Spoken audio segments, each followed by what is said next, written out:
पुण्यातील दीनानाथ मंगेशकर रुग्णालयाला नोटीस. रुग्णालयाची 4 सदस्यीय समितीकडून चौकशी सुरू. गर्भवती महिलेच्या मृत्यूप्रकरणी मुख्यमंत्री फडणवीसांच्या सूचना.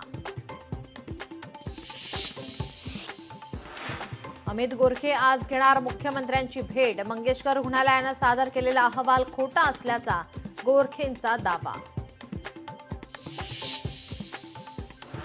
लोकशाहीच्या न्यूज प्लॅनेट कार्यक्रमात पीडित भिसे कुटुंबियाचा थेट आरोग्यमंत्र्यांशी संवाद. भविष्यात अशा घटना घडणार नाही याची खबरदारी घेऊ. प्रकाश आंबेडकरांचं आश्वासन. पुण्याचं दीनानाथ मंगेशकर रुग्णालय वादाच्या भोवऱ्यात. पालिकेचा 27 कोटींचा प्रॉपर्टी टॅक्स थकवला. मंगेशकर रुग्णालयाबाबत आणखी एक धक्कादायक माहिती समोर. नवी मुंबईत ड्रग्ज विरोधी मोठी कारवाई. 18,45,000चं 73 ग्रॅम मेफेड्रॉन जप्त. अहमद मोटलानीला अटक तर 1 जण फरार.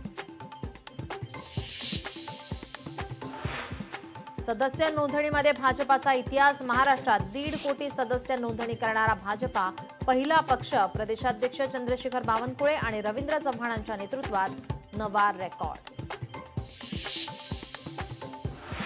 ठाकरेंच्या शिवसेनेच्या पश्चिम महाराष्ट्रातील पदाधिकाऱ्यांची बैठक. मातोश्रीत बैठकीचं आयोजन. उद्धव ठाकरे करणार मार्गदर्शन. मनसेकडून बोरिवलीतील व्यापाऱ्यांसाठी मराठीची शाळा. मोक्ष प्लाझा मॉलमध्ये मोठा बोर्ड लावून देणार मराठीचे धडे. तर मराठी पुस्तकही दिलं जाणार अभ्यासासाठी.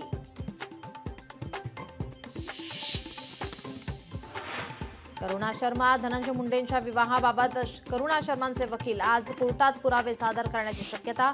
अधिकृत विवाह नसल्याचा मुंडेंच्या वकिलांचा दावा. माझगाव कोर्टातील सुनावणीकडे लक्ष. अमरावतीमध्ये भीषण पाणी टंचाई. 12 टँकरद्वारे पाणी पुरवठा. 28 विहिरींचं अधिग्रहण. 160 उपाययोजनांना जिल्हाधिकाऱ्यांची मंजुरी. मावळमध्ये अवकाळी पावसाची हजेरी. पावसाने हजेरी लावल्यानंतर वातावरणात गारवा. लोणावळ्यात आलेले पर्यटकही सुखावले. जुना पुणे मुंबई महामार्गावर वाहन चालकांची धांदळ. शिर्डीत आजपासून रामनवमी उत्सवाला सुरुवात. पहिल्या दिवशी शेकडो पालख्या साईंच्या शिर्डीत दाखल.